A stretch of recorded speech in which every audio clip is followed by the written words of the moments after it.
Hello and welcome to Delosier Family Homestead. My name is Andrew Delosier, and this channel follows the journey of my family. So me, my wife Ashley, and my two girls, Rosemary and Caroline, my dad Jeremy, and my brother Benjamin and his wife Elizabeth buying 80 acres of property in Chestonia, Michigan and building a homestead.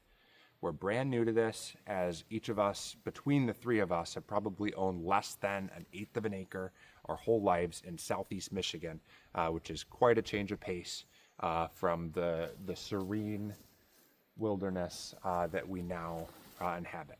So we're doing a little bit of a non-traditional, if you can call it that, approach to homesteading. I would say the more traditional method of buying property with your family and building a homestead would be buying the land. So if you bought 80 acres and splitting it up between 3 or 4 parties, and then you own this area over here, your brother owns this, your dad owns this, whatever. We're doing a little bit more of a non-traditional approach because we are so close as a family, and we're planning on building 3 A-frame cabins fairly close to each other, as well as a common area and sharing the entire property. So some of that, I guess it's probably not for the faint of heart, and we'll find out if that's the best way to do it probably in the future.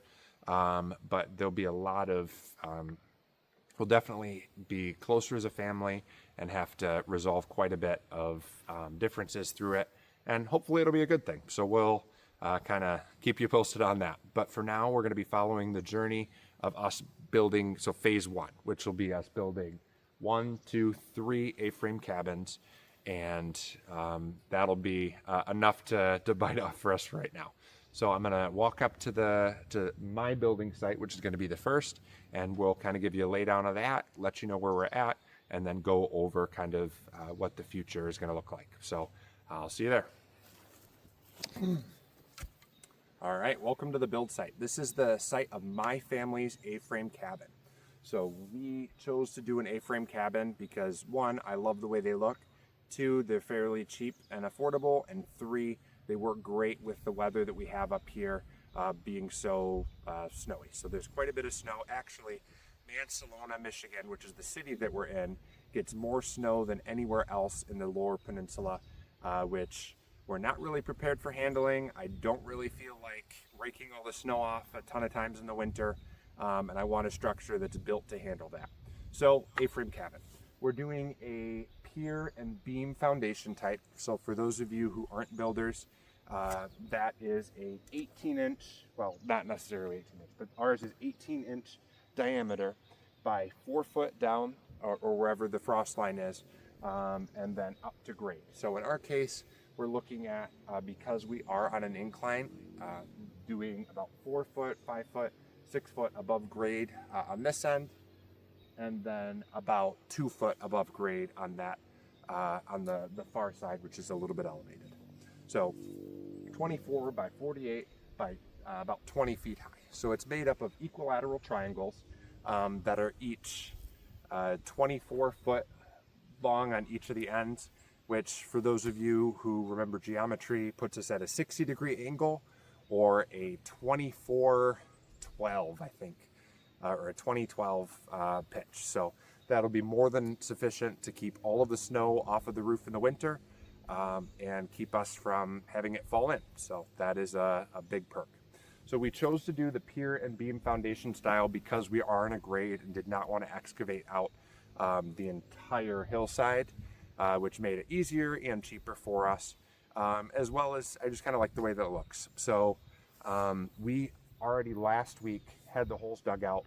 I'd love to say I did it with the post hole digger, but I did not. So we had somebody who was nice enough to come out and dig the holes out with their tractor and an 18-inch auger bit, and they dug 15 holes. So 3 rows of 5 holes, each spaced 12 foot apart on center, and then the rows are each spaced 12 foot apart as well on center. So that will end up working great for us.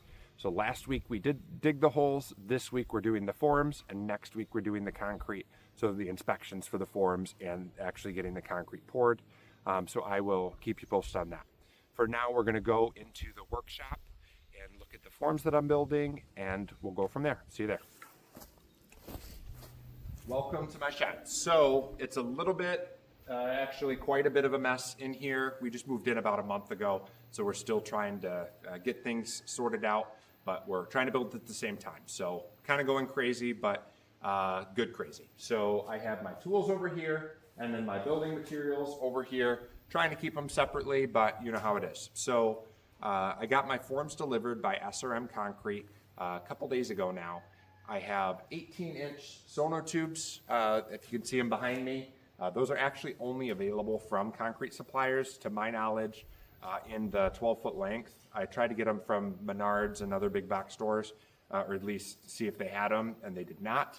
And they're actually pretty pricey. They're 125 bucks a piece, which seems like a lot for cardboard, but I bought them, so we kind of needed them. So those are the outside form. And then for the inside, we're looking at rebar. So I have number 4 rebar, which is 1/2 inch, and number 3 rebar, which is 3/8 inch. And that forms this assembly right here. So that goes inside of the sonotube and reinforces the concrete. Short answer, this is what I need for code. It is number 4 rebar, so 1/2 inch, and then number 3 rebar, so 3/8 inch. Forming this assembly, keeping them apart, providing nice structure. This is just a mock-up that I have. I don't have these done. Today I'm making these assemblies, which I'm just using a rebar bender and some ties to make this. And I have to make 45 of them, so it's actually quite a headache for me, but I am making it work. So that's my plan for today, and then when I get the rotary laser level delivered Monday, I actually have the level already, I'm just missing the grade rod. Once I get that delivered Monday, I'll be able to cut the lengths of this. So once we figure out like where grade is, I can get exact measurements for how long I want the rebar, cut it all, and then make these assemblies, and then also cut the sonotubes to length, and then put them in the holes, get it inspected, get concrete poured, and then we're rocking and rolling. So to actually support, I guess it's a little off topic, but I did also get these 1/2 inch anchor bolts. I'll open this up really quick. Oh yeah. So this is an anchor bolt. It sits in the concrete about that much, and then you sit the 8x8 beam and then put a nut and washer on top. And this actually is wet set, so it puts into the concrete while it's still wet. And then when it dries, you attach the beam to it. So that is my foundation assembly. I will walk you through how to actually make these. It's pretty self-explanatory, but I'll still walk you through because I'm doing that today. So see you there. All right, so to make these forms, I have this for like the actual measure of each of the sides. This is 10 inches long. So the rule of thumb is it needs to be 3 inches from any edge and then like 2 inches from the top and bottom. So I'm actually having the start of each of the bends at the edge of this rod. So you'll kind of see how that works right here. So to line this up, I just kind of set the piece of rebar that I'm using, hold it down, line it up, and then put this tooth at the very end of this rod, and then this one below. And then the best way I've found to get leverage is to just step right on this piece and then pull. And then once it's started, you can just pull, pushing down to make sure that it's a nice tight bend and it's not a sweeping bend. And then you get this nice 90-degree bend. So then I grab this from that end, that side, and then put that tooth above, step on, get it started, and use my leverage.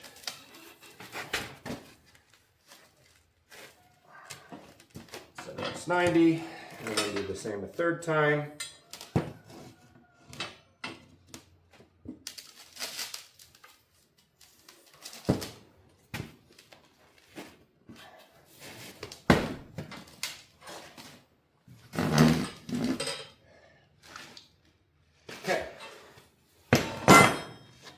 and that gives you a pretty nice square-ish looking piece. So it doesn't need to be perfect, it just needs to be enough to keep them about 10 inches separate.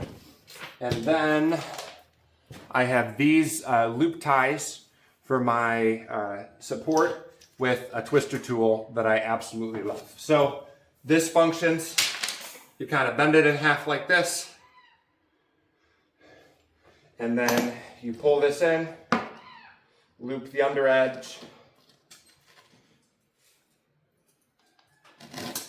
and then put the two eyes of the loop together like this.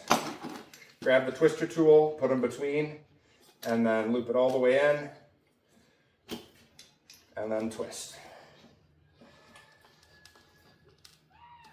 And that gives you a nice hold, but just to be safe, I like to do a nice cross on that, just to get double the power. And I don't know, it's cheaper than welding. But probably if you're doing a lot of these, it makes sense to just weld them.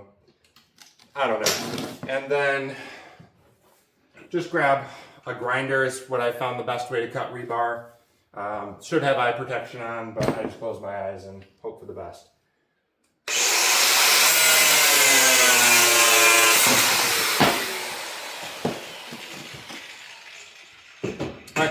And then you have a nice rebar square. So I got 45 of these to do. Wish me luck.